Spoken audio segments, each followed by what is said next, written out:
Aujourd'hui, je vais partager avec vous le pouvoir d'une idée, le pouvoir du mental, le pouvoir du fantasme et de l'imaginaire.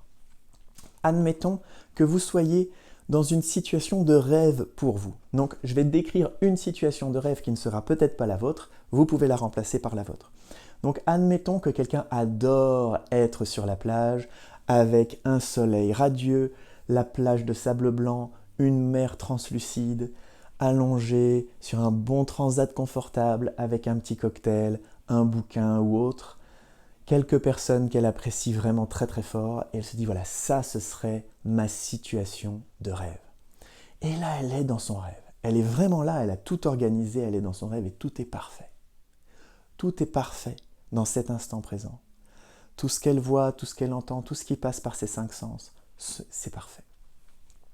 Et à ce moment-là, le GSM sonne ou le téléphone portable sonne. Elle répond et elle apprend que quelqu'un de très proche qui n'est pas présent ici, son père par exemple, vient de mourir.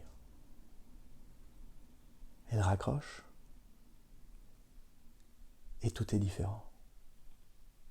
C'est la même plage de sable blanc, c'est la même eau translucide, le même cocktail, le même transat, les mêmes personnes autour d'elle, et plus rien n'a le même goût. Tout ça pour vous montrer quelle est la puissance du mental, parce que ça pourrait être un canular, ça pourrait être une farce, ça se trouve son père est vivant. Rien n'a changé dans sa réalité, à part une idée. C'est la puissance d'une idée. Il faut bien que vous réalisiez que quand vous êtes mal, quand vous êtes triste, quand vous êtes déprimé, et je ne parle pas d'une dépression profonde, même si à la base de cette dépression profonde, il peut y avoir aussi cette notion d'une idée. Souvent, à la racine de tout ça, il y a une ou des idées. Allez chercher ces idées-là, débusquez-les, faites la lumière dessus. Ça, c'est un acte vraiment profondément libérateur.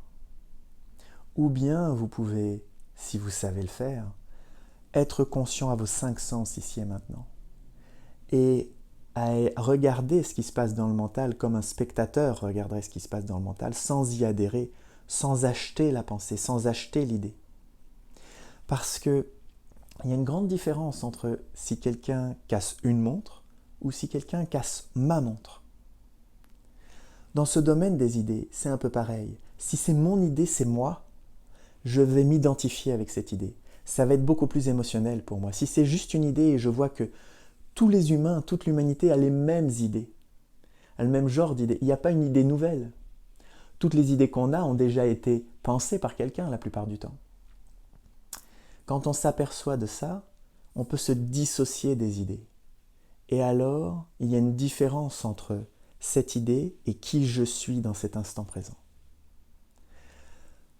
Dissociez-vous de vos idées, observez-les comme quelque chose d'intéressant, parfois vous pouvez en apprendre quelque chose et parfois non.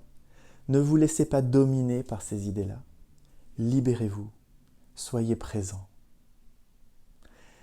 Si cette vidéo vous a plu, je vous invite à la partager pour que ça puisse aider le plus grand nombre de personnes que vous aimez et que vous connaissez.